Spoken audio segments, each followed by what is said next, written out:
welcome everyone to the Glorious Both And podcast, where we dive into the often overlooked shadows and dangers of self-negating non-duality and Neo-Advaita, also exploring ways to recover from damaging effects and exploring humanistic alternatives. So today I'm here with a very special guest, Jordan Bates.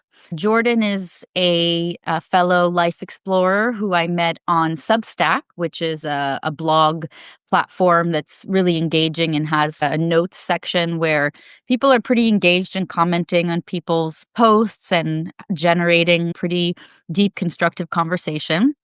And he is the author of 5 books. He's also a dad, a musician, a rap artist, which is cool. Maybe we can put together some rhymes about the dangers of Neo-Advaita.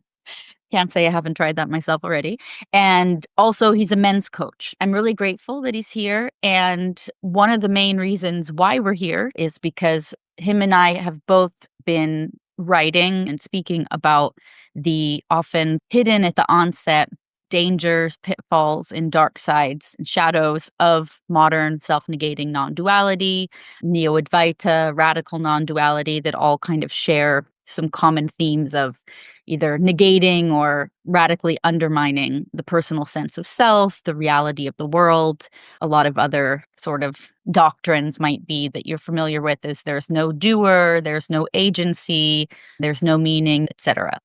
We're both spreading awareness about the dark side, which is super important. One, just for balance, because if you've been around the block with these teachings, sort of in the same vein as a lot of Enlightenment rhetoric, these teachings and pathways are pretty ubiquitously glorified as panaceas, as the only way to be free from suffering, as the only truth. And a lot of the benefits, you'll hear things like unshakable peace and freedom from all suffering and a life of ease and effortlessness and the most exquisite form of bliss and joy and untouchability. And some might say is sort of like dangled carrots. But the glaring sort of blind spot is that the real downsides and adverse effects that are pretty common and more people are talking about are rarely disclosed in a consistent way. They're not presented up front. So a lot of people in great moments of suffering are very drawn to these sort of quick fix notions of, just kind of get rid of the one who's suffering. And then a lot of people find themselves in over their heads in something that's radically changed their lives and in some ways been very damaging, and really wish that they had heard up front from people who've been down those paths and can come back and say in in a nuanced way, like I think you and I are doing, that yes, there are things that you could gain from these pathways, but there's also really dark sort of shadow sides to it that make it extremely reasonable for people to not want to pursue these paths and for people to want to get off of them when they've realized they're not serving them anymore.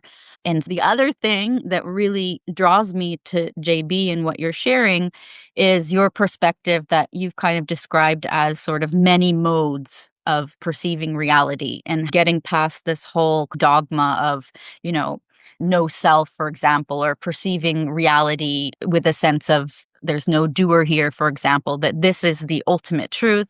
This is revealing to you the one and only way that reality actually is. This is the best mode to always be in. No other mode can touch this or is valid.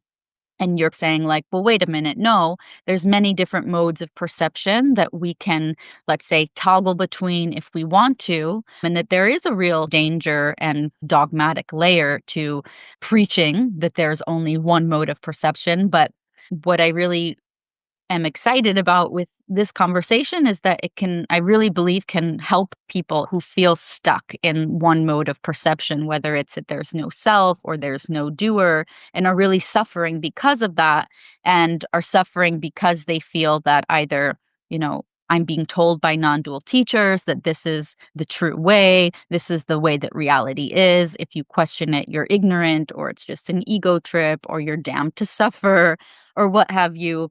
And so there's a really strong influence there that I definitely got stuck in. And so I really want to kind of pick your brain and your soul about all of this. So with no further ado, my spiel is over. And I have some more sort of pointed questions about all of this, but I thought it would be great to give you a chance, like you gave me, to give like a little, if you can, sort of like a nutshell version of how did you get to non-dual teachings, Neo-Advaita, what led you there? Yeah, awesome. Thank you, Jessica. That was amazing. A lot of great context there on this conversation. Thank you for setting the stage. Yeah. And yeah, happy to give some background on my story. Maybe what I'll do is just kind of say in my own words a bit about where I've arrived at currently. Of course, it's like a never-ending unfolding. Just describe in my own words what you touched upon, and then I'll kind of Cool. do a flashback to the past and kind of come to the present. Nice. So, yeah, as Jessica said, I'm in a space where I really feel very free to play among many modes of life. I feel like the paradigm that I'm exploring could be called fluidity or multidimensionality or all inclusivity, or I kind of like this idea of just many modes. And the idea is basically that everything that non duality and Neo Advaita points to, and which many teachers claim is kind of like the ultimate state or the final state or the absolute truth, the way it shows up for me now is that no, that's not that's not the absolute truth any more than this right now is the absolute truth. I don't really like even using the word absolute or ultimate truth now, but to me it just feels like everything, every mode of being is fully reality, and we don't need to create any kind of hierarchy. And the modes that are pointed at by non-dual and neo-Advaita teachers, those are just other modes of being. Those are other ways that reality can be with itself. Other, incredibly poetic, heart-cracking ways that God can be with God, if you want to use the word God to describe all that is. You can use whatever words you like: mystery, being, reality. For me, every way that reality can be with reality is incredibly creative and artistic and poetic. It's like we just, to me, seem to be swimming through numberless master artworks. Like this right now is a master artwork beyond fathoming, infinitely detailed every single moment. And every moment is just opening into, it's like lotus flowers within lotus flowers, just master artworks morphing into next iterations of master artworks. And every single one of those ways that this can seem to be is all this all-inclusive continuum of what is. And we're fully free to explore the full range of modes, whatever range of modes we're able to access if we're inclined to explore them. And we're fully free to find our own natural flow, our own natural center of gravity, our own natural role, moment by moment, day by day. It's an ever shifting thing amidst this endless range of modes. And we're fully free to allow whatever the context or environment is to call forth the honest expression of us that plays most auspiciously with whatever that context or environment is. And from this view, something like being a human being and playing with my daughter and being close with my wife and sharing connection, that is no less real, no less valid, no less fully the astonishing miracle of what is, as having some kind of immersion in no self or emptiness, where this moment becomes like just a vaporous, weightless, play of ever shifting luminosity with nothing behind it. That's also, an interesting mode to explore. But where I'm at, it just seems like every mode is fully reality. And that feels very, very freeing, very liberating, because there's no longer a feeling of like looking for the ultimate mode or the final state, or like, oh, I just need to imitate the state of Tony Parsons or Jim Newman. I just need to reach the state that they're in and then freeze that state forever and just stay there. It's like that's that's a strange kind of imitation of someone that you're putting on a pedestal, who's really, their experience is no more true or absolute than the experience of a sloth napping on a tree branch. So, rewinding to talk a bit about how I arrived at this point, in the exploration. So I was always very curious. I was raised Catholic actually as a child, and I was asking questions from very early on about, what is God and does God really exist? Where are the limits of the universe and stuff like this? And yeah, my curiosity led me to ultimately become disillusioned with Catholicism and abandon the faith around age 18 or so, which interestingly, a whole other story is kind of like this full circle journey that gradually led to me becoming kind of a meta Christian years later and reintegrating much of the rituals and meaning structures of my native tongue religiously, because the religion we're born into is like our native language of relating to the meaningfulness of life. And so healing my relationship with Christianity has actually been really key part of my process. But anywho, I became disillusioned around age 18. That kind of threw me into these waters of flirting with atheism and nihilism and agnosticism.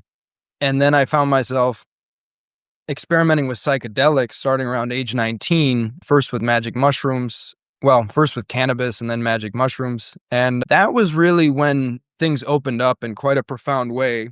From my current lens, I would say that was when I first opened to a radically wider range of modes than what I had been conditioned into, because most humans are conditioned into a certain subset, you know, a fairly fixed bandwidth of modes that they explore. I mean, if anyone was to look closer, they could discover that actually every moment presents numberless fresh modes and flavors and textures, and that's true for all of us, it seems to me, and the moment it never repeats itself, and that's part of the astonishing freshness of what is.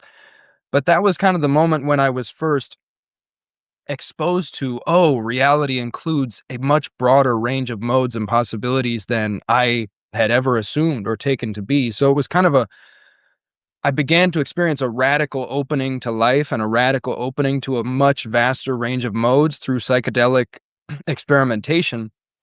And I had some of my first experiences with what could be called non-dual modes or no self modes already around that time at age 19. And so that catalyzed, I'm almost 34 now, so it's been 14 or 15 years of a kind of quest that was catalyzed by that radical opening to life and that radical reactivation of my innate curiosity and my sense of, oh, the mystery of life is not solved. It's not just written in the back of the textbook and I just need to memorize it and regurgitate it at the right moments. The mystery of life is alive and well, and I can explore this and become a student of this and find my own answers. And so that is the quest that I've been on since then, and it's been a pretty wild ride. It led to a lot of travel. I think been to some 35 countries or something. So I lived quite nomadically for many years and really explored the ends of the earth physically and the ends and edges of consciousness internally to just really leave no stone unturned in my exploration of what is. And it led to deeper shamanic initiations with a lot of ayahuasca, a lot of bufo, 5-MeO DMT. So the most profound psychedelics, and experiencing full on like dissolutions of the entire universe, just melting into what could be called the light of God. It just unimaginable experiences occurred during these years of exploration. And it was really around 2019 after a breakup, a heartbreak, that I plunged deeper into the world of non-dual teachings and radical non-duality. Like I said, I had already begun exploring non-duality for like years earlier. I'd been reading Alan Watts, and I had read Eckhart Tolle even in my younger years, and Lao Tzu and stuff, but it didn't draw me in as much at that time. But then something about 2019, when I was really, really suffering after this heartbreak, I really got drawn in by the writings of Eckhart Tolle and David Hawkins and Pema Chodron and Byron Katie and Jed McKenna.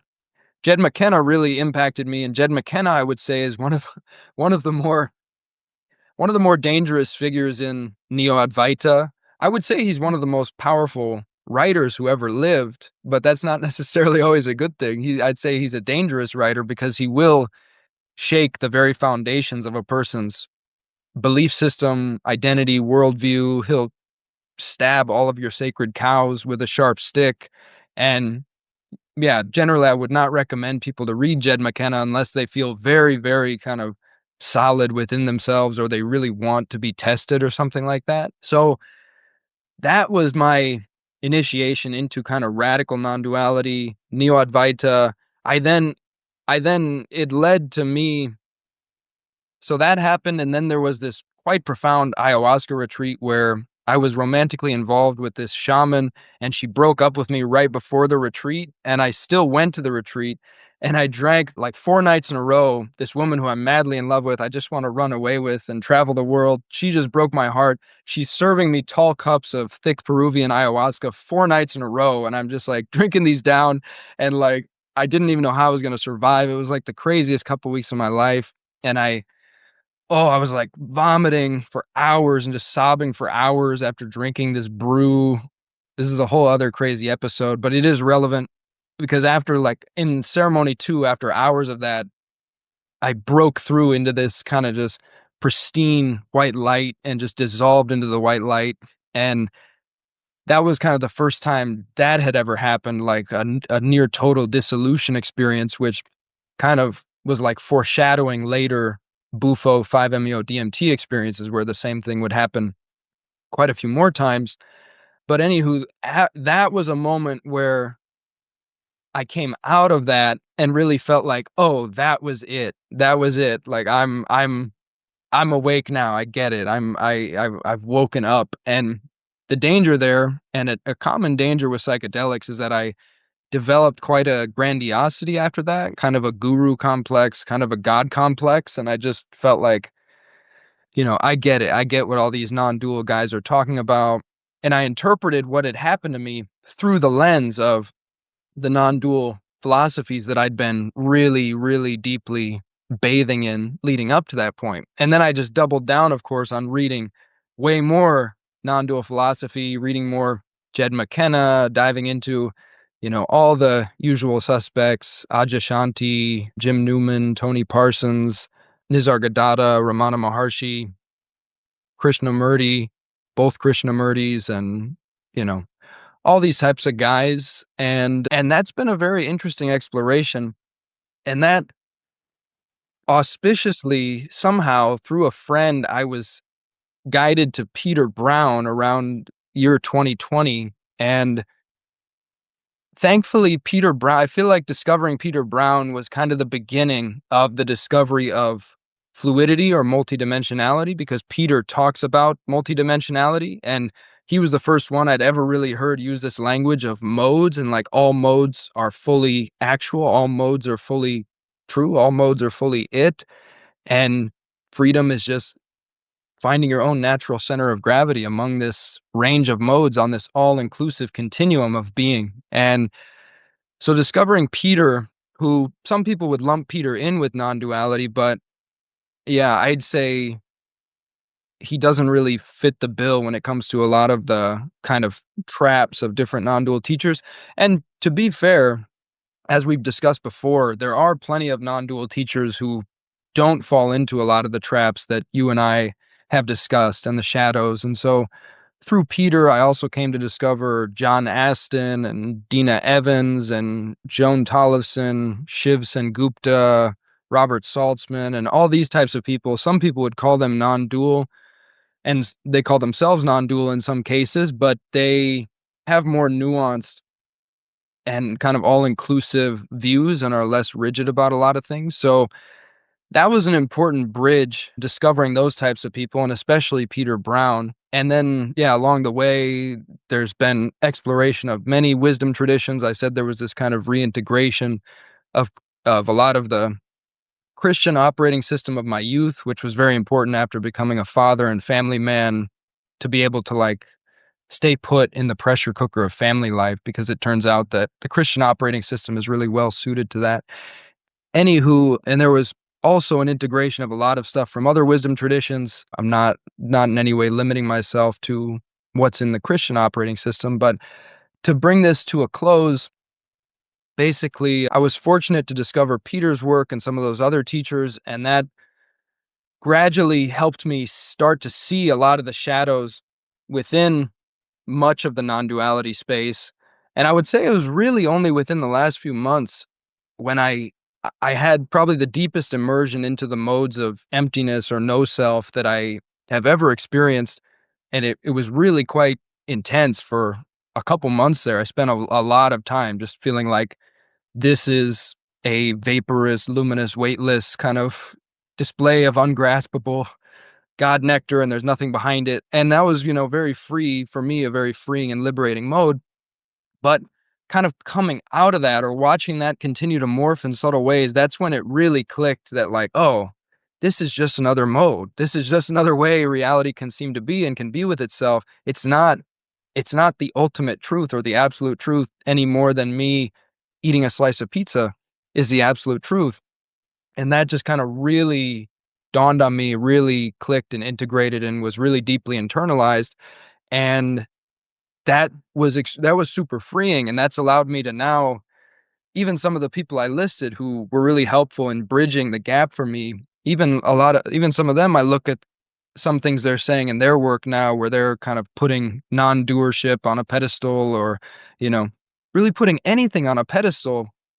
I now just see that as like, okay, you're claiming that one mode is like more it than another mode, but I just really can't see it that way now. Or I mean, I can see how you could see it that way, but that's just not how it shows up for me now. It just shows up as like, no, non-doership is another mode you can play with, and doership or creatorship or participation is a mode you can play with, and they're both valid ways that reality can seem to be. And an important point is that no single mode, even though reality is fully present in every expression and every mode, no single mode can ever fully pin down or fully encapsulate or fully monopolize what this all-inclusive infinity is. So yeah, that was a mouthful. I hope that was interesting. Yeah, that was great. I hope you didn't mind. I like jotted a few things down so I wouldn't be holding them in my head because there's so many like jumping off points that I'm like, which point do I want to jump from? But I think I'll just flow with like, first of all, thank you for sharing all that, and it's a very fascinating journey and all the stages that you went through.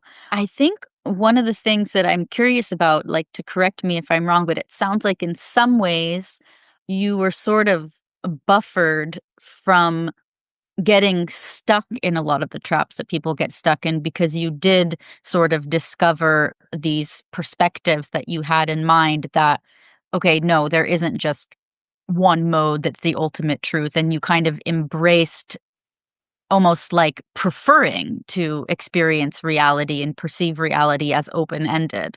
And so, I mean, I'm only saying that because you didn't mention going through any like major crises of like, let's say, getting stuck in non-doership and that may be affecting your relationships or what have you. And I don't know if that did happen, but there is something I think that I find like really, well, let's just say cool that, perhaps you were able to not fall into the darkest of the traps because you sort of maybe before you got stuck in anything were able to kind of see, wait a minute, like, let's not get stuck into this ultimate truth trap or what have you.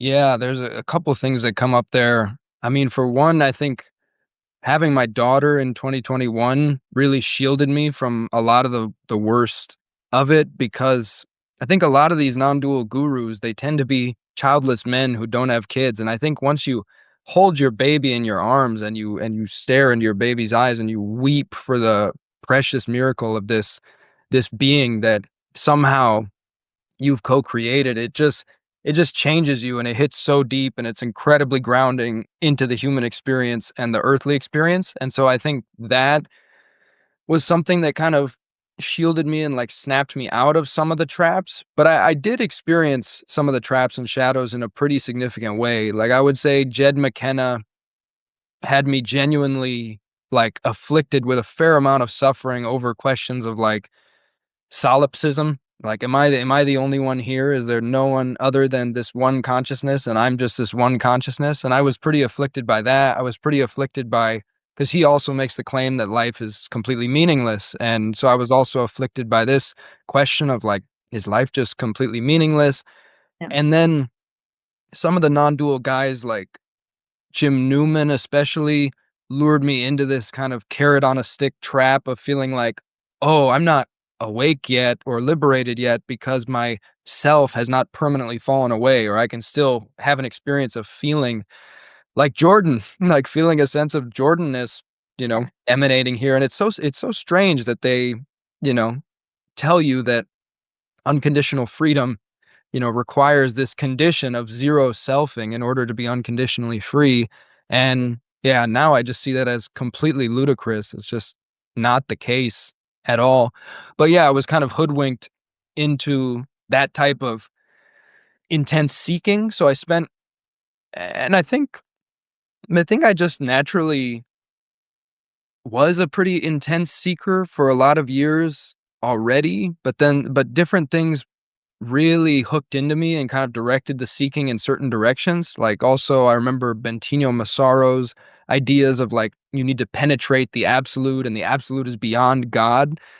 That's another one that I just see now as like, that is just a dark, magical, devilish carrot on a stick. Burn that shit down. That's complete horse hockey. It's a horribly misleading use of the human language to say that, because this is the absolute right now. It's just fully revealed for our inspection. It's already miraculous, and we can just check it out whenever we want. But this idea that I needed to penetrate something that made it feel like it's somewhere else, and this idea that myself needed to completely fall away, these types of things brought me a lot of confusion for a long time. And thankfully, Peter Brown was big in helping me see through some of this stuff. Like I remember one moment where I asked him, Peter, these other guys are saying like, you need to penetrate the absolute and you need to ascend through the jhanas and dissolve every last speck of solidity. And I need to penetrate para Brahman. And Peter was just like, that's all hogwash. Whatever he said in that moment, it was just like a moment of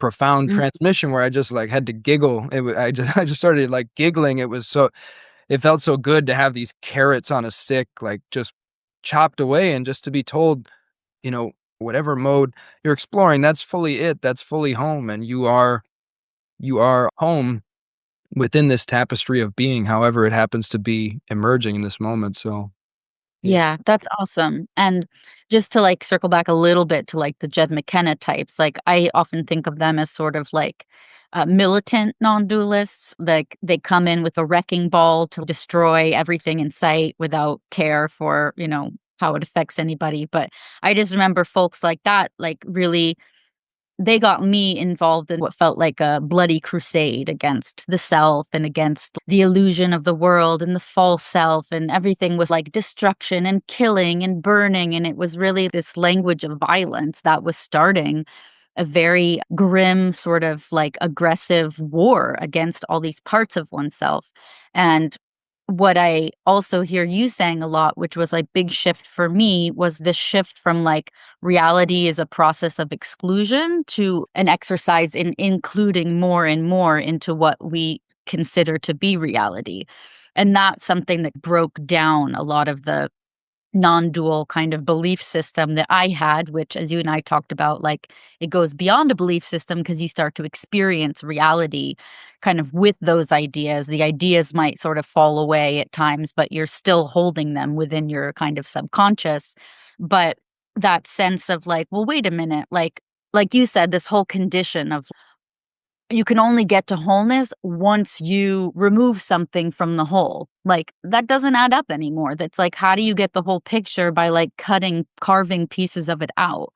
So this whole sort of shift to like reality includes the ego, includes the self, like transcends and includes, not this whole transcendence is about, excluding this or seeing through that. I always have in my head this quote from Adyashanti, who I followed very deeply, was every moment of transcendence is a mortal blow to the ego. And I just look back at that and I'm like, this is so misguided and so different from what I've arrived at, which is not that transcending, going beyond or expanding like beyond something doesn't mean that you negate what you've gone beyond, that you include that in a bigger view.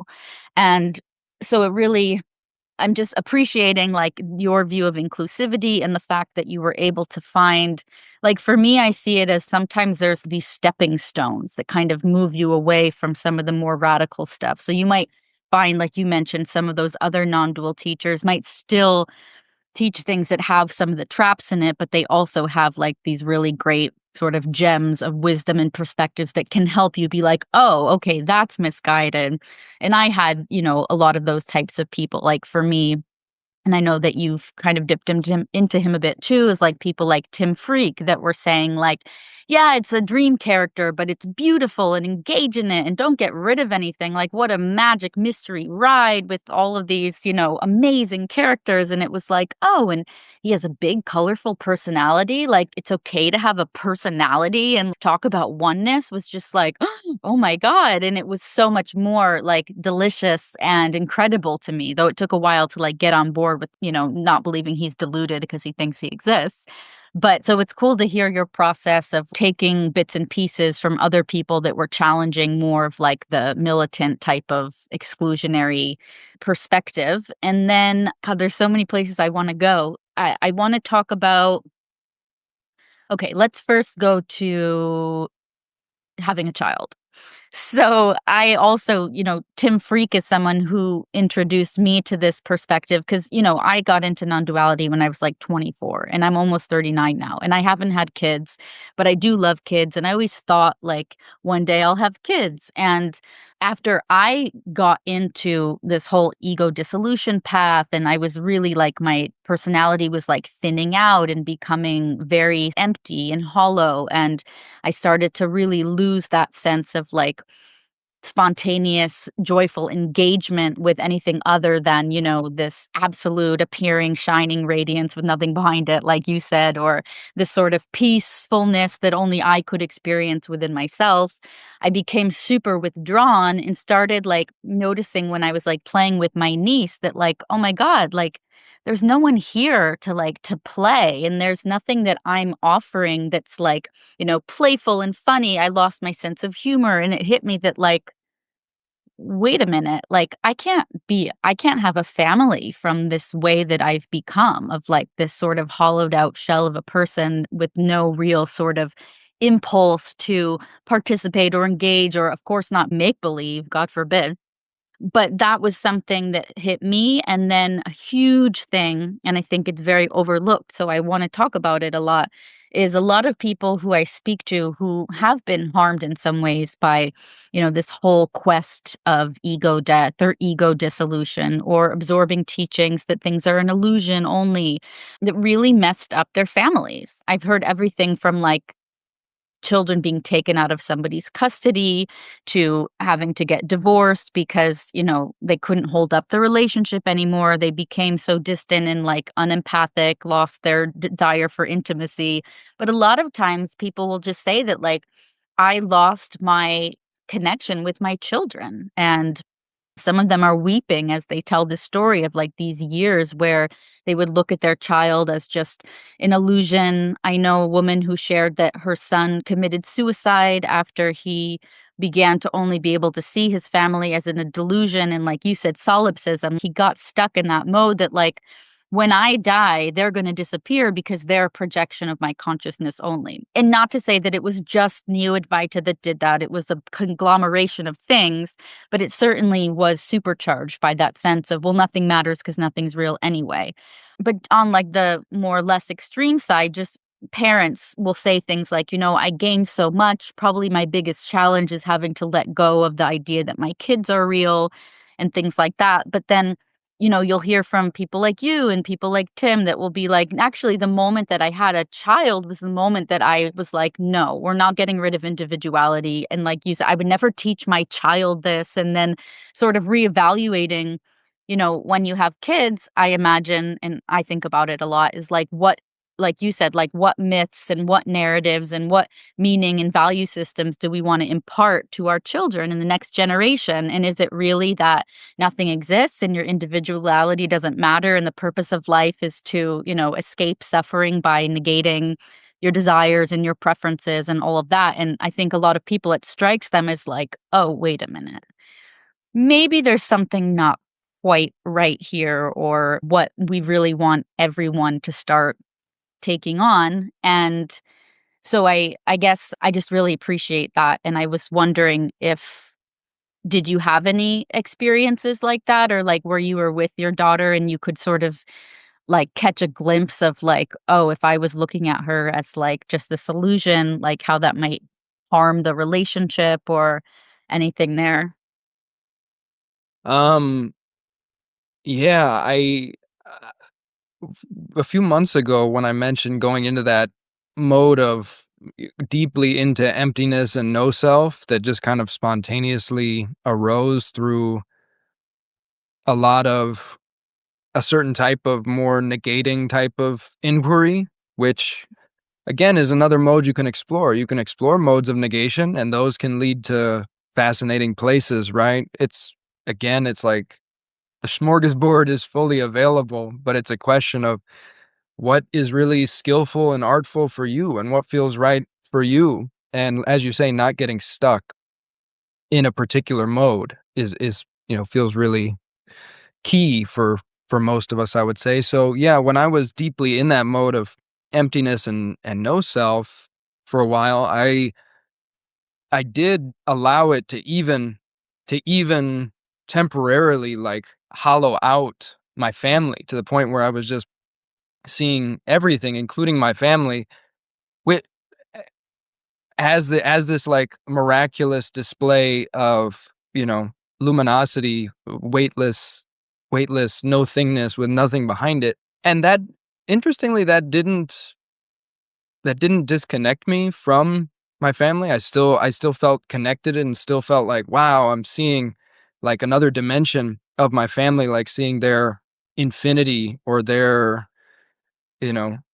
miraculousness in kind of a new way. But at the same time, that just didn't couldn't last very long because then I had this experience of just looking in my daughter's eyes when we were playing like hide and seek, and she like pops out from this blanket fort and is like just smiling at me, and I'm listening to Einaudi in the background and this Italian folk singer singing over this Einaudi gorgeous piano song, and I just looked in her eyes, just started weeping, and it just felt like from that space of emptiness, this giant, loving, warm bear hug of fullness, this huge embrace of formfulness, this explosion of the heart just occurred. And I was just weeping and overflowing with love. And I just felt like, you know, no, this is not, all negation is not the mode for me. Maybe it's the mode for some people, or, just purely fixating emptiness is not the way for me. This formfulness is just as fully real, just as fully valid, just as fully what is. And so there was this huge re-embracing of formfulness. And then that continued to evolve into this kind of, as I was saying, just deeper and deeper clarity about fluidity and all these just being modes that it's like every mode reveals new sides or angles on this infinite sided jewel, this infinite sided polyhedron of reality.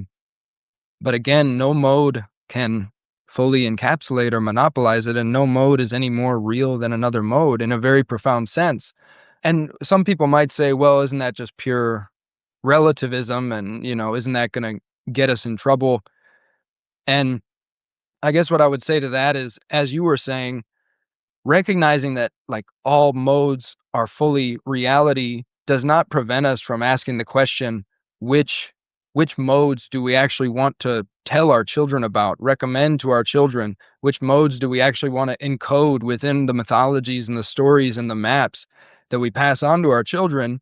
And is there a way in which this understanding of fluidity or all-inclusivity can actually lead toward creating more beautiful maps and mythologies and stories we pass on to our children, because we've familiarized ourselves with a fuller range of what's possible and what's available, and we can then look at that and say, which of these modes and expressions and ways of being tend to create and align with what tend to be universal human values, and the outcomes that we're actually looking for. The more beautiful world our hearts know is possible, the world of peace and unity that 99% of people want. Most people just want to be able to just exist and be with their loved ones and enjoy life. And it shouldn't be that hard to create that. So, yeah. Yeah.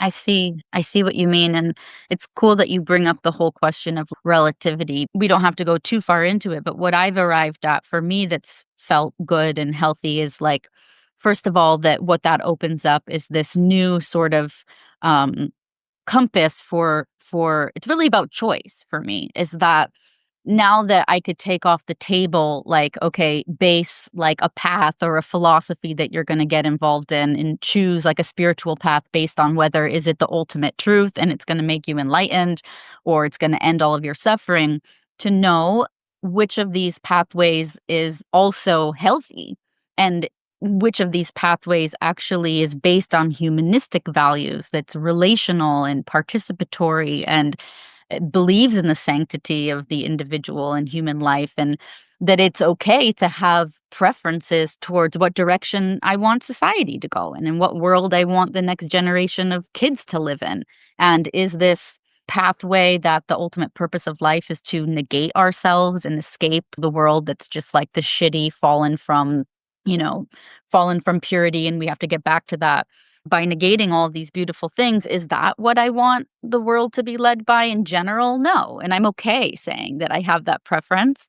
And I also feel like while I think that all these different modes are valid and can be beneficial, I do still have a sense and a desire to discern what I think is maybe most true or more true. Like if it comes to the question of like, well, is it true that the self doesn't exist? That's like, I don't find that to be super compelling anymore as a description of what is actually true, but I think it is a valid way that you could experience reality. I don't, you know, preoccupy myself as much with which is the truth or not the truth, and more so, like I'm saying, with what feels healthiest and what kind of brings out the types of qualities and like motivations that I find beautiful and important. Um, so for me, the whole sort of many modes thing unlocks something that I see as so precious, which is choice, which is what for me the non-dual path took away, where it was about no choice and giving up control and not having preferences and just hunkering down in that one impersonal absence of self mode, where then I lost the choice to be able to be like, as you said, in one moment or the other. Like I was not able to engage as an aunt anymore. I was not able to enjoy and hold up my end of a conversation anymore. So that whole question of like, shouldn't liberation mean opening you up to the choice to engage in any dimension, not losing some of them? So I super appreciate that. Maybe we'll go down that rabbit hole another time. Another thing I wanted to talk about was, one more thing about children. And we had also talked about how, and you said it's a lot of non-dual teachers are single men, but I can also say a lot of them are childless women, and I've noticed that as well. And so one of the things that I also consider a lot is like what gets lost in decontextualizing these like generally renunciate Eastern pathways for what we would call sort of householders in the West who are socially engaged and relationally and familially. Some of the safeguards that they had, that now I feel like more of these like direct paths that cut out any preparation or any of that stuff, lose a lot of that. For example, like, with Kabbalah, for example, which is a really deep mysticism that's very transpersonal, they have a guidance that you don't get into this until you're in a later stage in life. Like after you've had children or the children have left, because of the fact that it can do that to you. It can withdraw you from life, and it can, in my perspective, a lot of the wisdom there was that it could make it difficult for you to carry on your householder responsibilities. So when I think about like some of the safeguards that I would like to see kind of come in, or some of those things, it's like, hey, one of the things you might want to consider is like, are you about to have a baby? Are there people that are, relying on you for their well-being? Or, do you need to be able to continue in this livelihood in order to exist and support others? right now might be a time that you want to consider not following this path because it's very radical. And a lot of people go through periods of dysfunction and withdrawal and aren't able to continue with that. So just wanted to tie in a little bit of like that kind of appropriating renunciate paths for householders, what some of the downsides are of that and things to be aware of for people. And I don't know if you want to say anything there or I can jump into the next Um, one. yeah, one thing I wanted to say, that's a good point, and yeah, I think we need to be sensitive about what is a person's lifestyle, and does it make sense to dive deep into modes that were primarily reserved for monks when we're householders. So that's a cool point. One other point I wanted to make, just on the truth question of like, well, what is, if these are all valid experiential modes, what is actually true? And that's a really interesting question for me. I was talking to my wife about this the other day, and she said the same thing, like, well, what some of those modes might actually be pointing more toward what is actually true. And so, yeah, I was contemplating on that and just feeling like I don't know how we would ever know though. I really can't like with the space I'm in, I can't see how you could determine from the way we experience life what is the objective, final, absolute, or ultimate truth of how things actually are. Like for me, reality really seems deeply experiential. Like the way things are changes depending on who's observing it, how you're observing it, who's experiencing it. And, they've even discovered this at the quantum level, that reality looks different depending on whether it's being observed or not, or, from what angle it's being observed. And so I just get the sense that reality just really is not just one way that could ever be pinned down, and that it is this kind of fractal kaleidoscopic jewel of ever expanding morphingness that can be seen from numberless angles.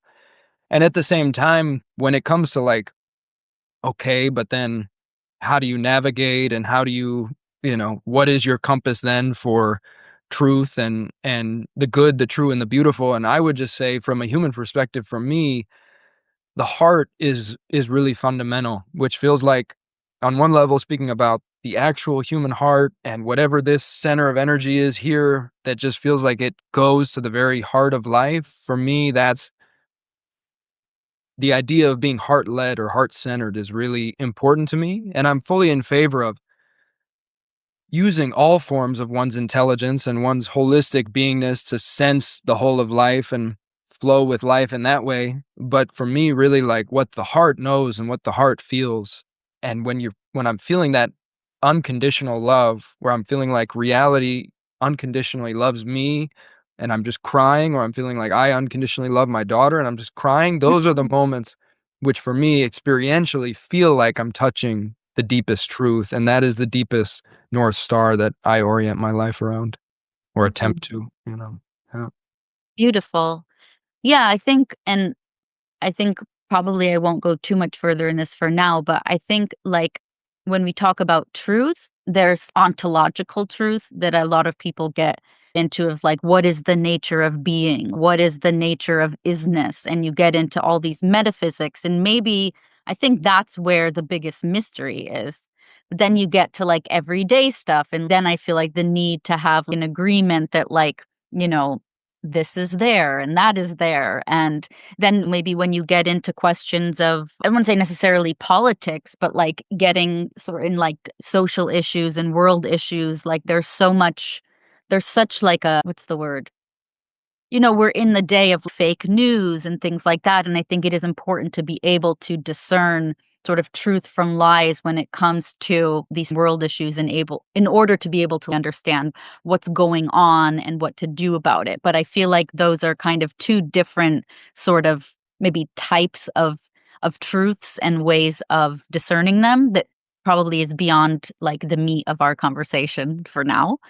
Yeah, well, yeah, I think that's a good distinction to make, that, we can talk about kind of the truth of events, more or less like what happened, but saying what happened from that human layer of reality doesn't say what that is, though, what it most fundamentally is Sure. ontologically. So that's a good distinction you're making. And one quick point that I feel like tossing in here, if it's okay, for me, this was one of the most mind-blowing insights that I think I heard while listening to Tim Freak talking to Daniel Schmachtenberger. I don't know if you've listened to their I have.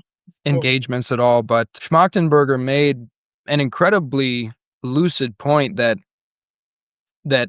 materialists and non-dualists actually mirror each other in a certain fallacy that they've committed of basically they start with certain ontological assumptions and then they create an epistemology that is based on those assumptions that will inevitably seem to experientially prove the validity of their ontological model. So in the case of materialism, like you start with the assumption that this is a material reality and matter is all there is, and the only way we can learn about objectivity is to look at things very closely and do these experiments.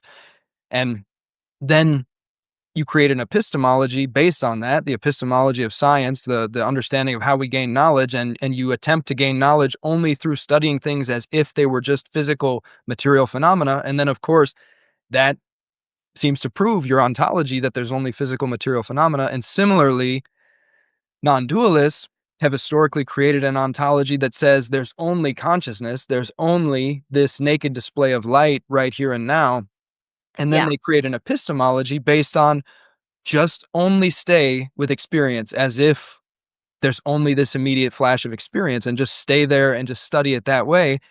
And then, of course, that epistemology ends up seeming to prove their ontology, but both miss that, like, in both cases, they're deeply internalizing certain assumptions and perspectives, and then those assumptions and perspectives are becoming experiential for them, and they've developed a toolkit that has those assumptions baked into it and that will inevitably seem to prove their assumptions. But it turns out that, you know, that happens on both sides of the spectrum, if you take the full-on materialist view or the full-on non-dualist view. So that reveals something super interesting about this kind of paradoxical, many modes, fluid nature of what is, and how any perspective deeply internalized will tend to become experiential and will become a self-fulfilling prophecy.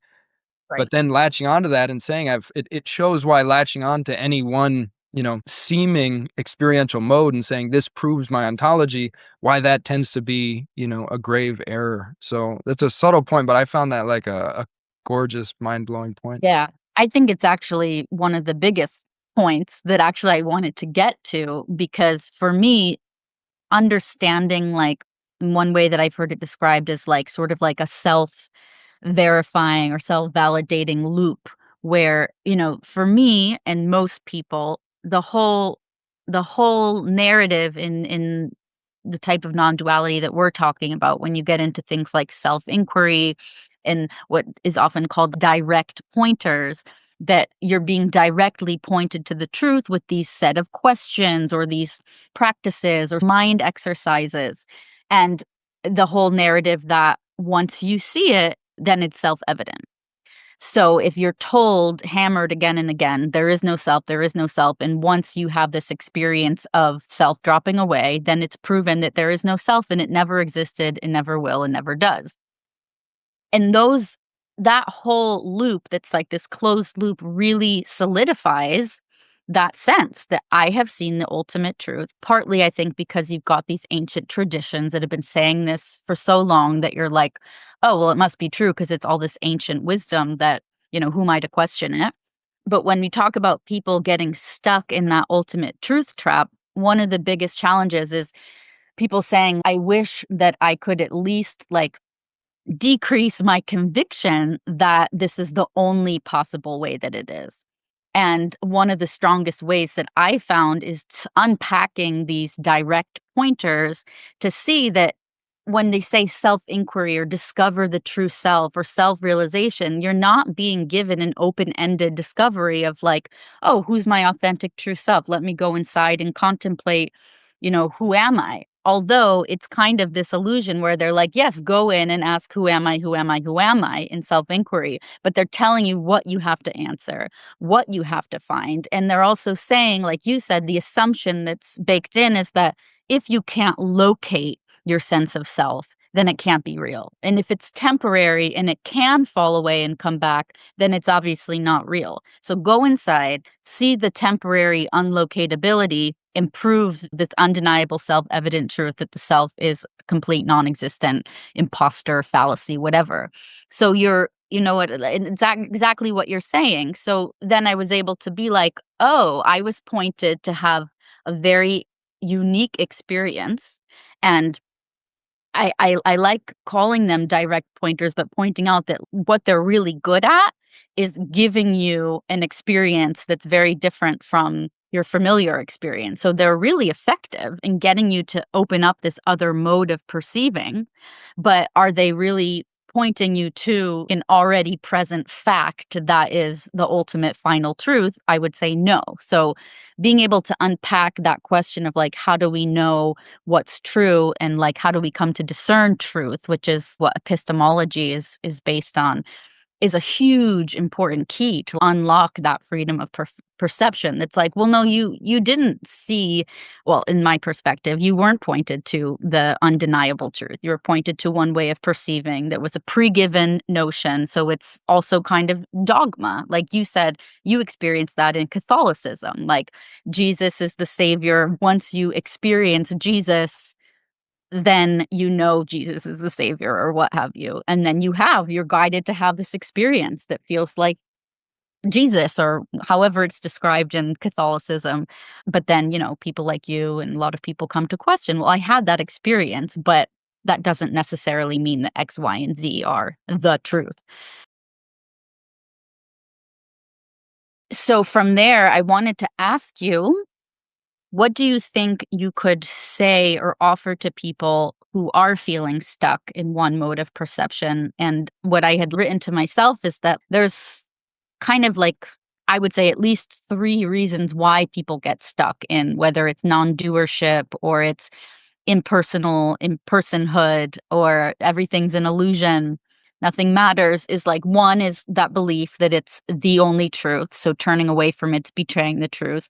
Then you've got the belief that this is salvation. So if I go back to modes of perceiving people as real, then I'm going to suffer forever.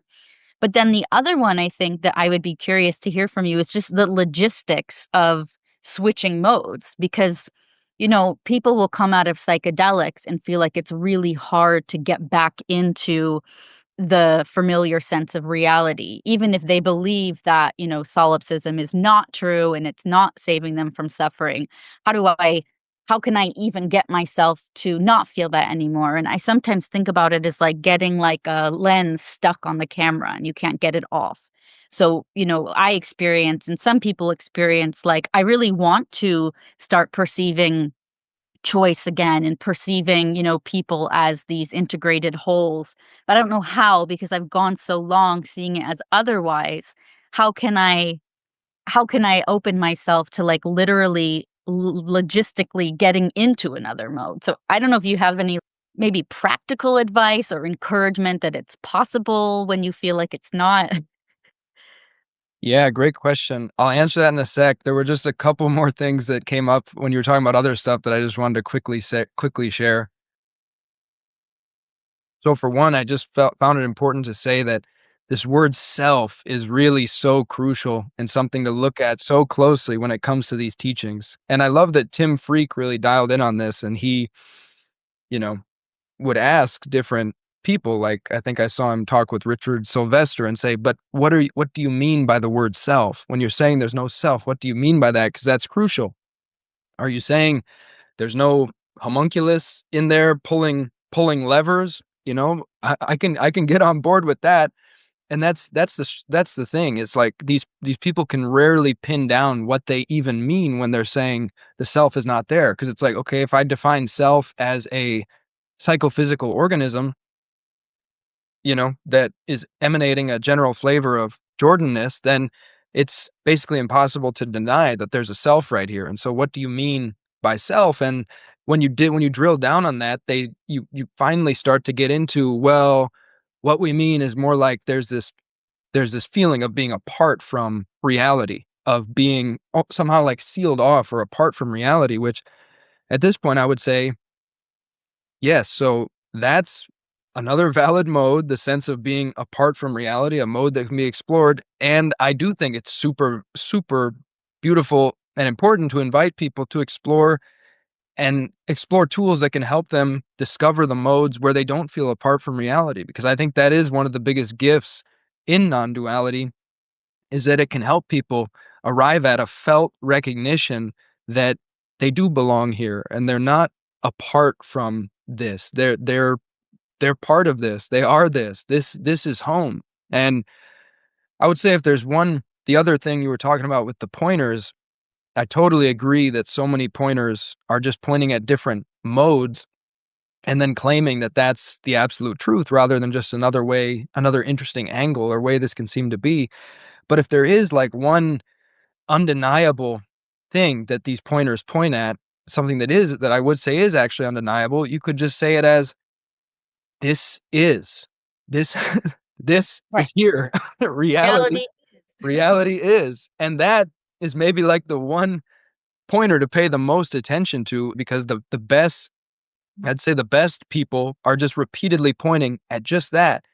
This is. Let yourself really feel that this aliveness, whatever this is, this mysterious, enchanting explosion of flavor, it's actually here and it's juicy and it's dripping with voluptuousness and hyper meaningfulness. It's radiating in every direction. It's splendid. It's artful. Let yourself feel it and just be with the actuality that this is here. And just doing that tends to have very positive benefits for a lot of people, because it does tend to dissolve that sense of kind of dissociation, being apart from this and turning this into a mental idea of just like a hostile, cold, random universe. It's like there are other modes available where this can feel like intimacy and home, and you recognize that this is here and it's miraculous that it's here. I can't even say what it Yeah. is. So I wanted to mention that. And as far as your question about how people can get unstuck if they're like stuck in some of these less desirable modes and they're becoming problematic. I mean, honestly, I think one of the best ways is just to listen to your channel and listen to your conversations with Tim Freak and some of the, playlists with critiques of non-duality and Neo-Advaita, conversations like this. I feel like, as you're saying, listening to people deconstruct these things, I think for a lot of people, that would probably be one of the best ways to kind of break the spell, break the hypnosis of like reality is only one way and I've seen how it is and I have to freeze myself in this mode. And other than that, I would really just strongly recommend grounding and embodiment practices. For example, somatic therapies like Hakomi. Hakomi is a really good kind of like parts work, like a somatic parts work type therapy where you really go into the body with the practitioner. I think just really coming back into the physical body and letting yourself feel that this is solidly here. This is bones and muscle and cartilage and sinew and organs, and it's full of viscerality and intimacy, becoming intimate with the body. Grounding practices such as getting your bare feet on the earth, laying on the earth, getting in the sauna, getting in the cold shower, doing breath work can be a good somatic practice, holding rocks in your hands, eating root vegetables, eating meat. Even if you feel really ungrounded, meat can be very grounding and connect you back to the earth. And letting yourself just be a normal person. I think a lot of spiritual and non-dual people, there's kind of a shadow of like being the black sheep or being the special one who figured it all out and exited the matrix. And there's this hidden identity of like, I'm the special one who exited the matrix. So I can't just live a normal life. I have to somehow live this very special life. And I've certainly been there, done that, played out that shadow for a long time and probably still am in various ways. But if you can just let yourself be a normal person for a while, just let yourself watch Netflix and just, eat some fast food, or it doesn't have to be fast food, but cook a meal at home. Let yourself veg out, let yourself chill, let yourself engage in mindless entertainment, let yourself go for walks, just spend time with people you love. Do whatever the things that you did as a child or a younger person before all this Mm. spiritual hypnosis got you locked into modes that you don't want. Start doing all that stuff. Think about what you loved to do as a child and do that stuff. And And I think just through letting yourself be a normal person and just be a human being, that's one of the best ways to start to return to the human experience. But it can be difficult and it does take time because honestly, I find myself still generally, I would say, more ungrounded than I would really like to be. I'm like really focused on trying to ground down and root down even more because I spent so many years exploring intensely destabilizing and ungrounding experiences with psychedelics and then with radical non-duality that I still feel kind of dissipated, like kind of Yeah, like what you mean. I'm not all right here in a way.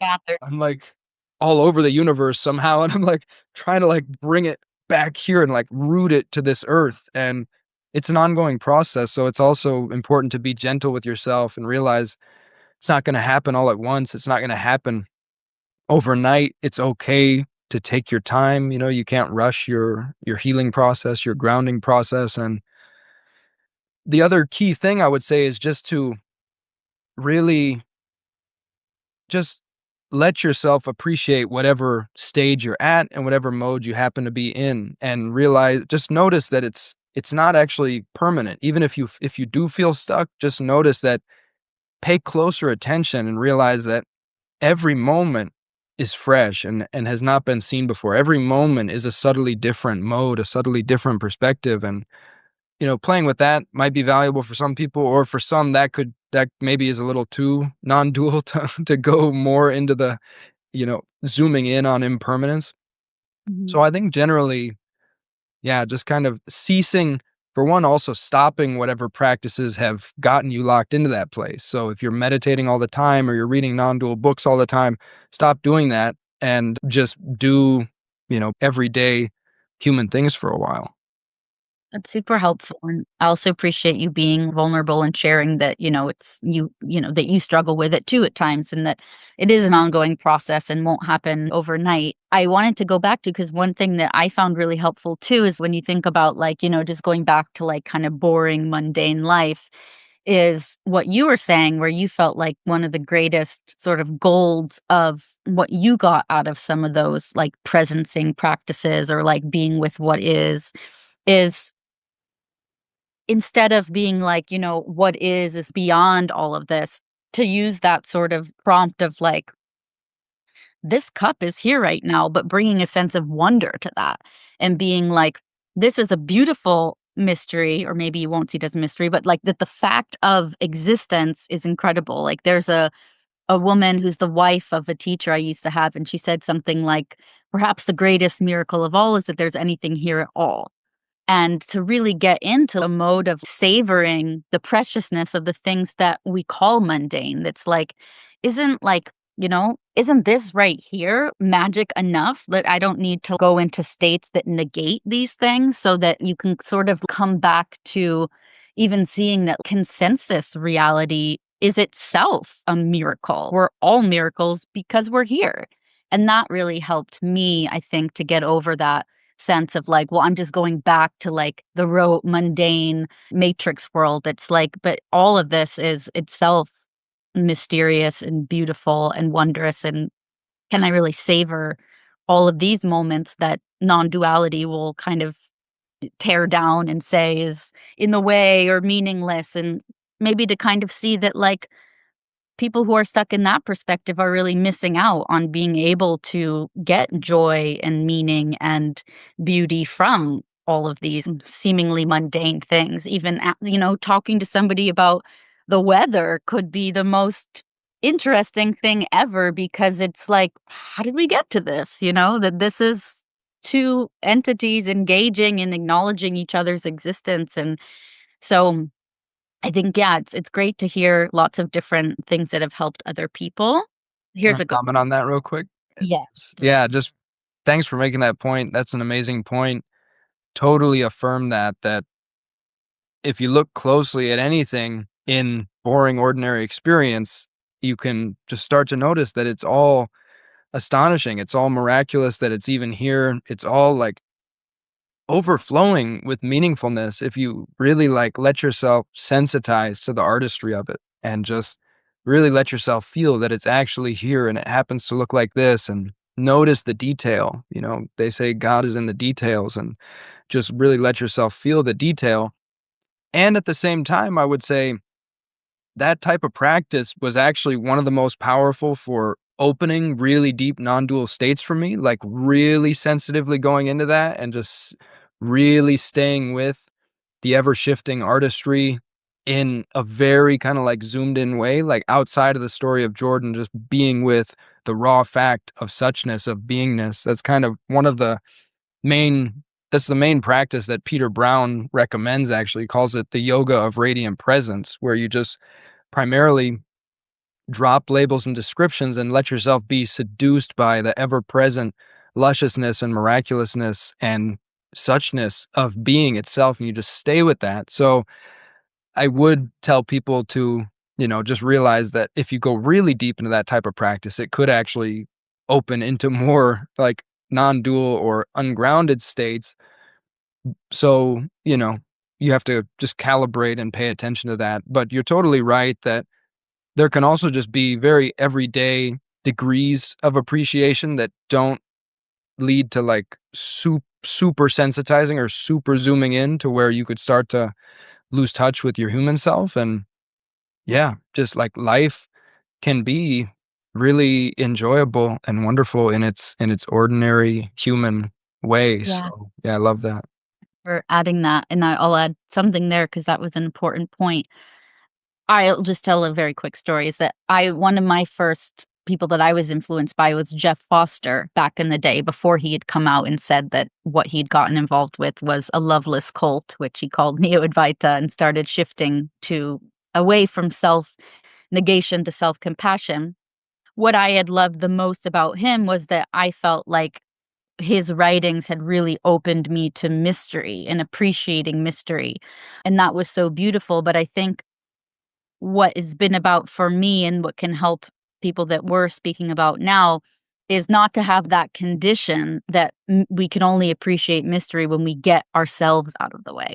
So can we now reintegrate the self and the personality and, even suffering and stories? Can we now include that in the mystery? That even what's called the veil is also made of mystery, so that we don't have to feel like we need to, that there's a condition that has to be met in order to see the mystery, other than just being like, whoa, the fact that it's here, and including all the personal and the human in that rather than excluding it. So, That's a great point. Suffering itself is miraculous too and astonishing. And one other quick thought on that question of if people feel stuck, like, and want to shift into a more human mode, the other thing that came up was just any amount of structure you can bring into your life can be very helpful. Structure is very grounding. Like, build things into your start using a calendar and build some kind of regular routines and practices into your calendar and start following a routine, get organized, like just reactivate more of the left brain, because I think when we go super deep into non-duality, we often become really imbalanced toward the right hemisphere. And any ways that you can reactivate the left brain, doing math problems, doing puzzles, things like that. I think the left brain tends to be much more kind of grounded in consensus human reality. totally. I have to say my favorite is watching LOL cats, funny cat videos, highly recommended. But also, like, you brought something up that I think was helpful, well, I know was helpful for me, is like starting to do more relational types of practices, whether it's going to do like ecstatic dance, or I mean, I know a lot of people might not want to do this, but there's things like contact improv dancing, but anything that like kind of brings you into contact with the other, and then you, and there being a relationship there, and embodied sort of intimacy, or maybe it's getting more massages or massaging people to like get that sense of like fleshly reality, is super helpful. Yeah, for sure. And it's a natural place to mention also like men's circles and women's circles. As you mentioned before, men's work is a core part of what I do. And I think that that's a very humanizing modality, to sit in circle with other men and just share from the heart about what's really real and vulnerable and alive in your human experience, and be held in this field of presence and love, and then explore exercises that are about holistic mastery of life and very focused on the grounded elements of life as well. So, yeah. Yeah, that's well said. And also one other thing I'm thinking of now is that a lot of people say is helpful is to start introducing yourself to other traditions and other spiritual traditions, not necessarily to take them on, but to recognize that no, like this non-duality thing is not the only or the most beautiful or most true, because there's, there's Kabbalah, there's Sufism, there's Christian mysticism. So if you're drawn to that sort of thing, to realize that a lot of these traditions embrace the self and embrace creation and participation and all of that, to kind of shake out that sense that like this is the only way, and then to get potentially excited about those other things and get a cat. um That's a great point. Like, reconnect to your ancestral traditions if you have any, and if you don't, explore your culture's ancestral traditions, because that is, whether you realize it or not, that's a huge part of the cultural operating system that you were born into and that worked for your ancestors. And as I said before, for me, reintegrating a lot of Christianity in kind of a meta Christian way of not needing to really identify as Christian at this point, but having had many profound mystical experiences of Christ and of the love of Christ, and just reintegrating a lot of the value systems and the listening to the music and praying and some of the rituals and practices and values that I grew up in. That's also been extremely grounding for me and extremely helpful. So yeah, can recommend that.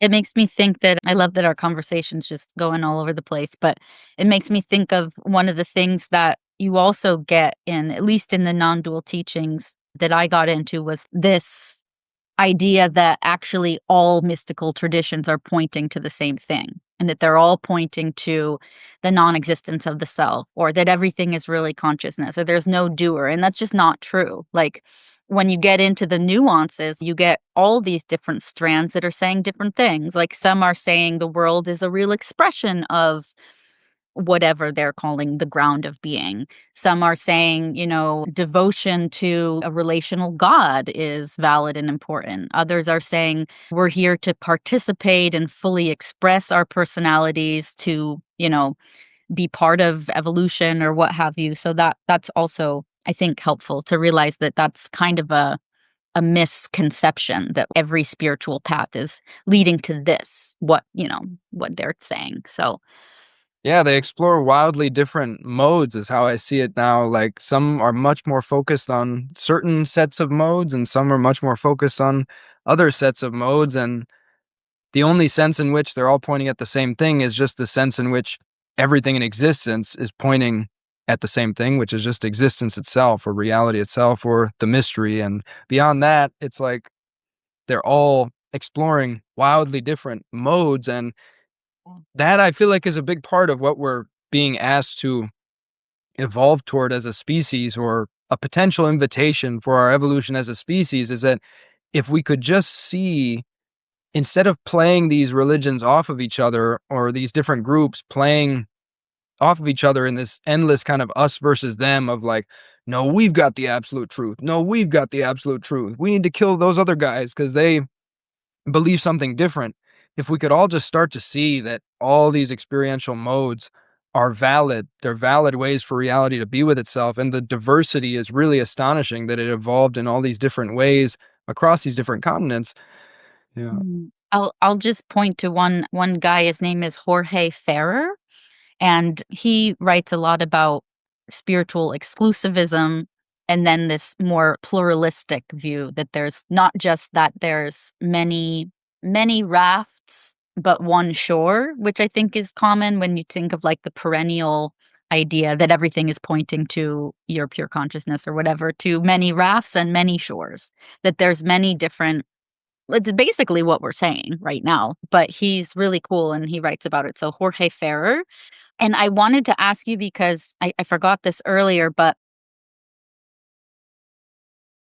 I think this is one of the most like poisonous and damaging pieces of rhetoric in a lot of like non-duality and Neo-Advaita, is A, don't go back, and B, you can't go back. Now that you've seen this truth, now that you've seen absolutely that there is no self and no doer, you can't go back to reality. You can only go forward. You only should go further into ego death. Like, what can you maybe say to people that are absorbing that message? I don't know if you've heard that before, but you get that everything from Buddhists in Enlightenment traditions, Shinzen Young to Tony Parsons to Jim Newman to Adyashanti, that all put out that message of like, you've gone too far now, you're past the point of no return. And I think this is just so like damning. It sends a lot of people into like total crisis and like madness. And it's just so fatalist and I feel not true. So curious, maybe you could help people cut through that. Yeah, this question of like, oh, you crossed the point of no return. There's no going back from here. What has been seen cannot be unseen. You know, I would say there's a certain truth in what has been seen cannot be unseen. I mean, you might forget about it. You might forgot that you saw it, but once you've opened to a wider range of modes of reality, those modes are available. Those are there and that you can explore them.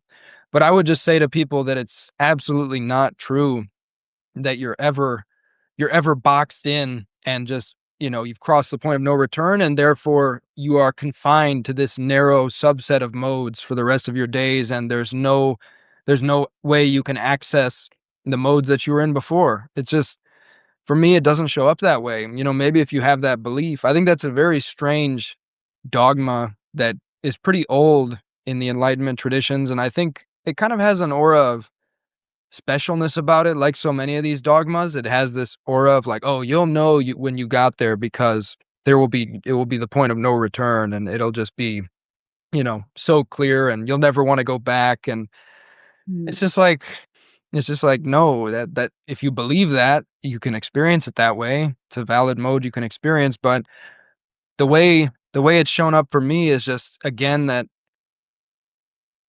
it's always transcend and include. Like, as you explore a wider range of modes and modes that transcended your understanding of what was possible in life, the previous modes are not eliminated. They're included and they're still fully available. And you can have your cake and eat it too. You can be in touch with these, you know, this spacious juiciness of self dancing artistry. I'm deeply in touch with that type of mode, and I'm simultaneously deeply in touch with a mode of being a human being with a daughter and a wife and a life to live and, a livelihood to create and provide for my family. And Yeah. yeah, they can both be simultaneously there. And I think if people were more honest with themselves, they would see that they are simultaneously there anyway. Even these people who are claiming that, oh, there's no one here now, I've crossed the point of no return. It's like, Jim, I can see you right there. Like, I'm not That blind. You're standing right you're there talking the to one me. who's Like, saying, yeah. so it's a weird dogma that you're Yeah. just like, oh yeah, you're gone now, like gone, thrice gone, never to return. So different things like this. It's just like, okay, if you believed that and that was your mythology, you could probably experience it that way. That's not my experience, so I can say that Not my strongly. experience. People, I wanted to read a quote of yours where you said, uh, you wrote like, it's completely okay if you don't dig this mode, if you don't vibe with that. It's completely okay and doesn't make you any less awake or spiritual. And I think that's such like a warm-hearted and freeing and validating message to give.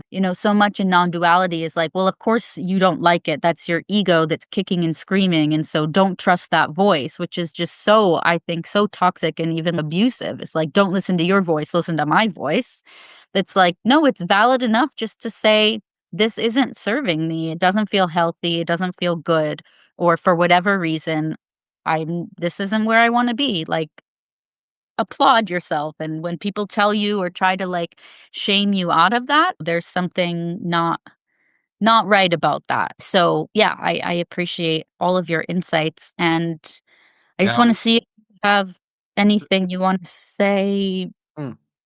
Yeah, I was just gonna add to that and say that spirituality is intensely personal. It's about you and your relationship with reality and your relationship with your own experience. And I feel like mature spirituality is really about realizing that no external actor is going to be able to tell you your way to relate to reality. You increasingly discover that, no, I know what feels good for me and what feels right for me and what feels heartwarming for me. And that doesn't, I can still be open to feedback and I can be open to signals and wisdom from other sources. And yet you come to a point where you increasingly trust your own heart, you trust your own resonance, and you just know, like, okay, something is off about this. This isn't fully resonating, or like, yes, this is full body resonance and I'm gonna keep going this direction. So yeah, I would encourage people to reclaim their spiritual autonomy and sovereignty and not give it away to, you know, these external actors. I mean, there have been, of course, many traditions where there was a guru tradition, and I think a lot of people have discovered very liberating things by kind of going into a very bhakti, devotional type of place Yeah. with a guru, and I'm sure that can be a beautiful experience. So if you're really called to that, I'm not going to say that no one should ever do that, but you just have to realize that we're really in the wild west now of spiritual teachers and gurus, and it's like there are no certification processes. Anybody can just,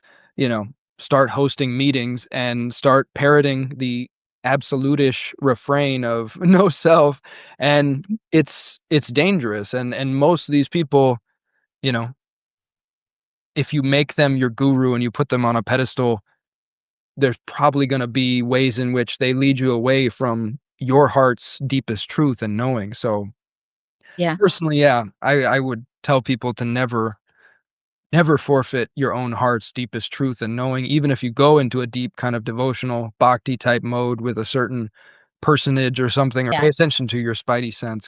That's great, and that leads me to something else I wanted to say because I thought a lot about the whole, like, you know, guru or no guru, teacher or no teacher, and I feel like it's okay to have teachers, and we often, gain a lot from other people's guidance and places that they might bring us to, but to be very cognizant of the qualities of that teacher. So I would say for sure, like if there's teachers that are telling you things like you have to keep going or you can't go back and, you're going back to ignorance or whatever, that like that's a red flag that that teacher is not respecting your knowledge, your path, like you said, your heart and your soul. So that if you are going to have teachers, that they're teachers that respect your wishes, your desires without pressuring you or judging or shaming you. Other things that I think about that are important is like, will admit when they're wrong and have humility. And probably, like we're saying, like somebody who does respect that their viewpoint is not the absolute be all end all. And, that if it's not serving somebody, then their investment should not be in like trapping someone into their viewpoint. So just to be careful that you get involved with healthy, respectful individuals that, like you said, like value your sovereignty over them preaching to you what you have to do. Yeah, well said. Well said. Would it be okay to ask you one more question? Sure, yeah. Okay. It's about psychedelics. So I've been thinking a lot about how if you're primed to interpret an experience as proving that there's no self, you're much more likely to have that experience. And one of the things that's helped me kind of like deflate that line of reasoning is that, I don't really do much with psychedelics, but I have a lot of friends who do. And generally speaking, they're not going into it having absorbed all of this ideology that there is no self and that having an ego drop experience means there's no self and that you shouldn't come back. Generally speaking, I see them wanting to have an opening experience that maybe opens them to other dimensions of reality. And maybe they work with a facilitator who's not preparing them for like, this is what you have to see, and these are the truths that you have to discover and will discover. they go in and they have these experiences, and a lot of my friends describe, like, they'll say, like, "Yeah, I had, like, an ego death experience or an ego drop, or I saw myself from the outside," and all of these things that we often experience through a lot of Eastern spiritual teachings or meditation, but most of them did not come back and go, "I saw the absolute truth that we don't exist and that there's no self," and I accredit some of that to the fact that they weren't prepped for that, and so it kind of can bring in, like, the sense that, like, oh, so maybe that conviction in, there is no self, like, that's one interpretation of an experience, and a lot of people can have the same experience but draw a different conclusion from it. So I found that really kind of empowering to see. So I was wondering, like, what you think about that from having had psychedelics and maybe being around other people that take psychedelics. Have you seen that be the case also, that people will have those experiences like, I temporarily went offline, but then don't come back and be like, I don't exist ever? Yeah, interesting question. Yeah, it reminds me of one of my teachers on the psychedelic path, really amazing man named Remy Delon, who was actually an Orthodox Christian monk living mostly in silence for about 20 years before being mysteriously called to the psychedelic path about 12 years ago, and then spending about 7 years cumulatively doing diets and becoming really an incredibly accomplished ayahuasquero. And him and his wife have a center in Mexico called Cumancaya, which is a really special place to my family. My wife and I got married there actually in an ayahuasca ceremony. So, yeah, it's an incredible, incredible place, and I've brought a number of groups there to do retreats over the years. Just reminded me of Remy talking about.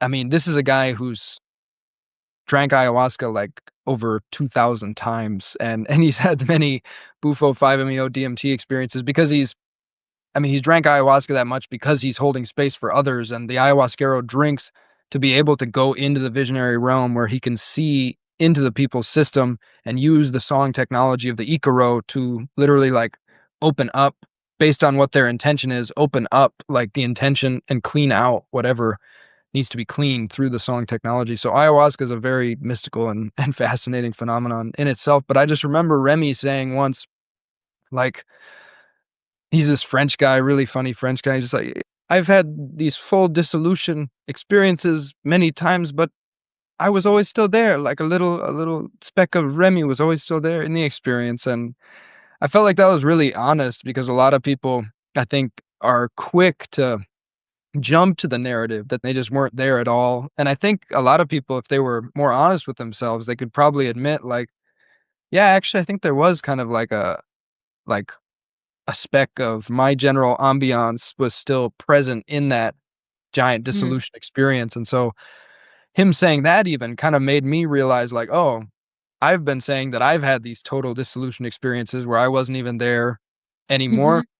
But actually, if I'm get really honest, maybe I was there a little bit. Maybe there actually was like a speck or, a bit of me there in that experience. So that in itself already speaks to like how, you know, my desire to interpret the experience one way and maybe my desire to be the special person who had the full on ego death and full dissolution may have led me to see my own experiences in a way that was less honest or see them one way, whereas Remy saying that made me consider like, oh, maybe was actually there a bit more than I thought. So that in itself Yeah. opens up. I mean, psychedelic experiences are wildly open to interpretation. I think all of life is, but psychedelic experiences are especially like, these kaleidoscopic Rorschach blots, like a Rorschach test where it's just like whatever, you're seeing yourself projected onto it. You're seeing your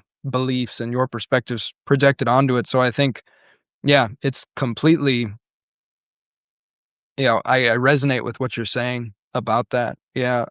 Yeah. Yeah, it's helpful. I think it can be helpful to talk to people who've done psychedelics and have had some of those, like, dissolution type experiences, but didn't then feel convinced that, when the self came back, it was like this imposter that doesn't exist. And actually, the other thing I was thinking was, that I had talked to somebody who did Bufo, and he said, I'm pretty sure I had the ultimate non-dual experience, and, I wasn't there anymore. And I was like, okay, but did you, like, was your sense of it that you wanted to stay there forever? And he was like, fuck no. He's like, it was so cool, but like, I love being Eric. Like, I wanted to come back and bring, that the insights I got from that into, being with my friends and the work that I do. And so it also is important to look at the way that you're primed in a lot of these self-negating teachings and enlightenment teachings to see the self as a burden and to see it as a prison. So it's not just like that you're seeing the truth, but that like what you're experiencing is where you need to stay to be free. And so it's another way, I think, that it then makes it feel like when you come back to the self that like, oh no, I'm back. Like I shouldn't have come back. And that's very specific to a narrative around escape. And in my view, a very cynical view of what it is to be a human. So yeah, just talking to more people that have had those experiences but interpret them differently. It's definitely, I think, Yeah, I would very say that's valuable. mm, yeah, absolutely. And I would say that's one of the biggest traps of psychedelics is that people can have these astonishing experiences and these radically expanded states, and then they can get the idea, okay, that's what the goal is. I'm supposed to be in that type of radically expanded state all the time, and that's what I now need to spend my life chasing after, this kind of to be in a perpetual peak experience. And Yeah. that often leads people to just keep doing more and more and more psychedelics. And I think a lot of people in the psychedelic community these days really need to receive the message that it's okay to pump the brakes on the psychedelics. Like over the years, I see more and more people who are, you know, doing harm to themselves and ending up in really weird, stuck in really weird kind of in between spaces or permanently kind of ungrounded psychosis like spaces because they went too far down the psychedelic rabbit hole and they didn't know when to stop and they just kept chasing more and more secret knowledge, secret information, special states, and they got sucked into that vortex, which can become, its own kind of prison and its own kind of trap. And you can easily create this false dichotomy of like, oh, these higher realms of 5D light that the psychedelics are guiding me towards so I can escape this lower earthly prison of darkness and escape the matrix once and for all kind of thing. And I think that type of thing is doing a lot of people a lot of harm. And I think a lot of psychonauts and my younger self included really needed the message of like, hey, just pump the brakes and just be a normal dude for a while. It's totally okay. Well, what that brings my mind to, and I don't know, maybe it's a good place to end, unless you have other things to go into, is like there are so many parallels for me in what you're saying about psychedelics and the non-dual spiritual sort of engagement that we're talking about in terms of like the pitfalls and getting addicted to these different states of consciousness and feeling like, you want to escape reality to only be there.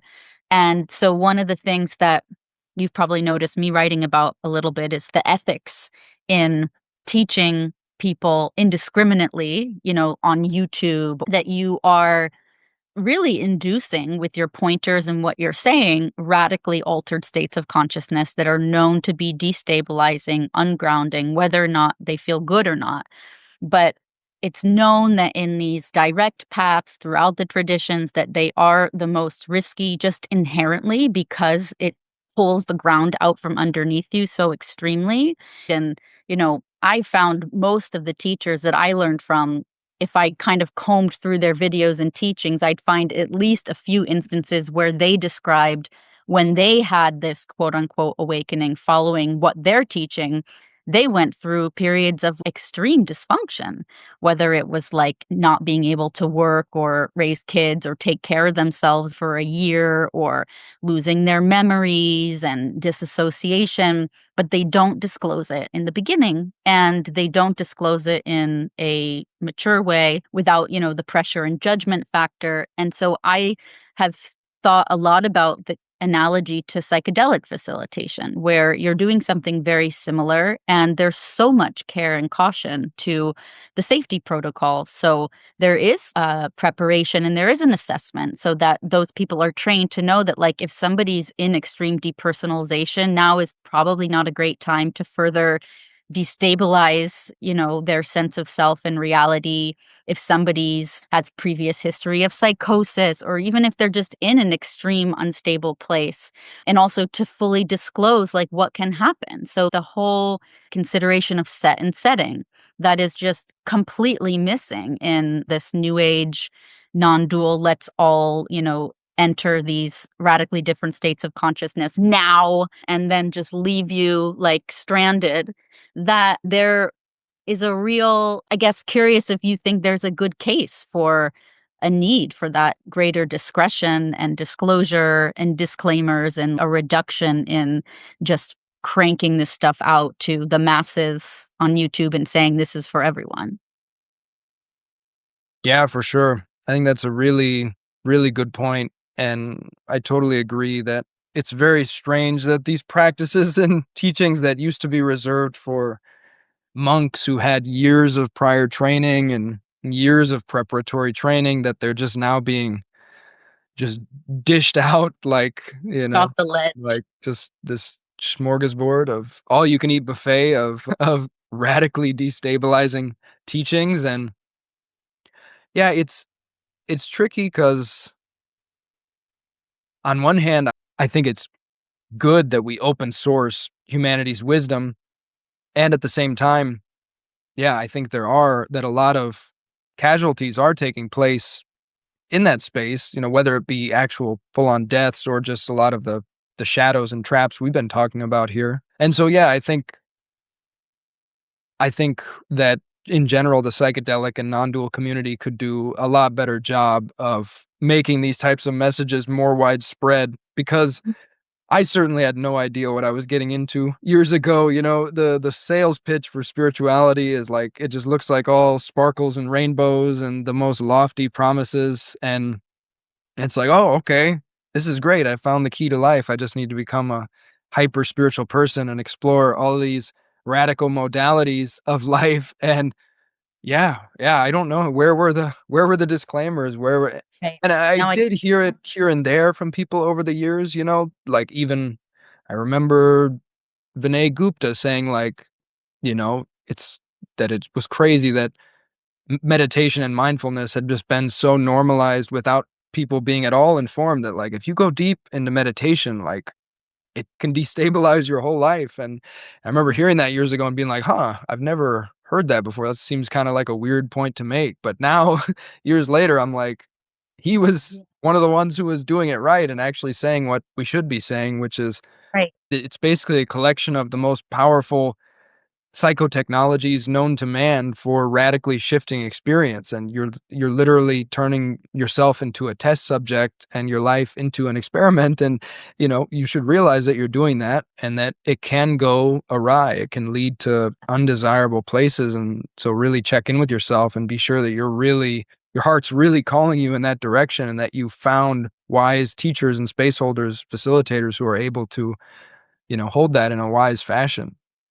Yeah, and I agree with you, like, that's why, like, I will never say, like, no one should teach this stuff, but I also believe that people need to do it responsibly, and it's not just, like, a free-for-all, and also, like, first, do no harm. If you are a doctor and you found some new radical, supposed cure for anxiety or depression or pain alleviation, and you know that there's severe side effects, and you just pass them out to people and talk about only the benefits, but don't say these are side effects to potentially expect, that's not ethical. And I also think that one of the things with saying you don't need preparation, who am I to say that no one should do paths that they call direct paths? But if you're teaching somebody that, and also if you want to go down that path, preparation doesn't have to mean years of meditation. It might mean having a safety plan and considering, again, like, is now the time to radically destabilize my sense of self? Like, am I about to graduate and need to be able to study and take my exams and,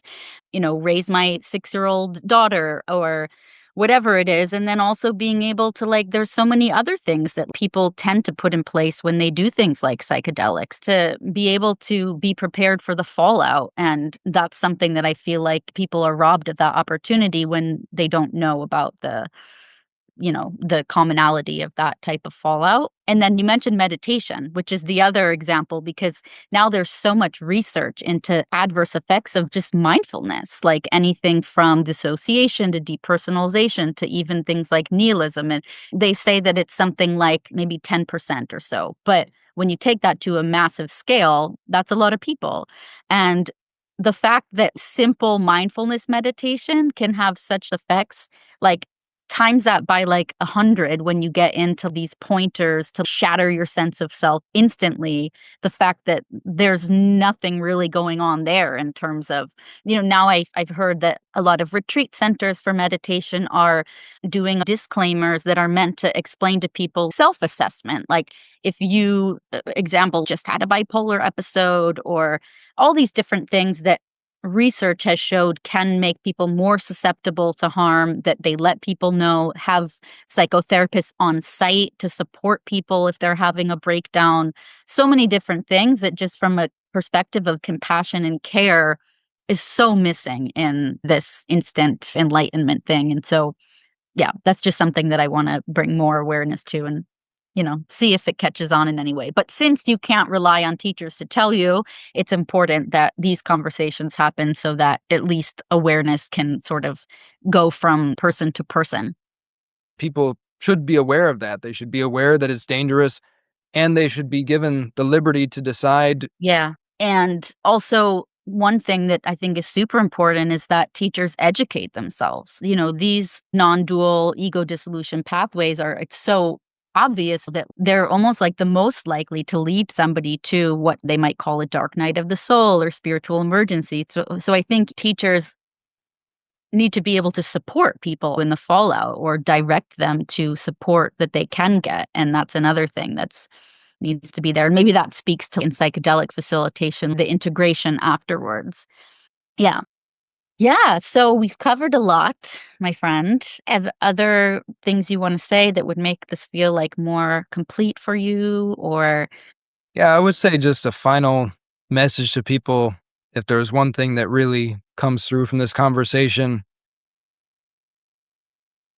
listen to your heart, and feel in your own heart, your own being, what is the deepest wisdom for you? What is the deepest truth for you? And I can say that for me, when I feel into that, you're loved as a human being, and you're fully free to explore the range of modes and find your own natural flow, your own natural place, and trust yourself, trust your heart, and listen to the voice within. So I love you, and thanks everybody for listening. Is there anything that you want people to know as an offering that we can link to?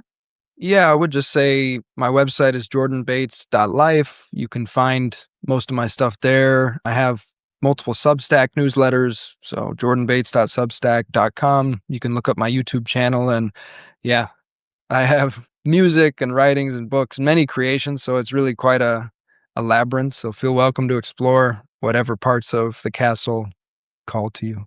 Yeah. Awesome, thanks. And I'll just say, because it's something that I'm just starting up again, is a peer support group for people who are struggling with some of the things that we talked about, like coming out of Neo-Advaita and the self-negating non-duality. So I'm just starting that up again. So if anybody is interested in joining a peer support group for that meets online, please email me, thegloriousbothand@gmail.com, and we'll put all these things in the description too. But yeah, thank you so much. And I definitely envision some future conversations and maybe some musical collaborations that could be fun.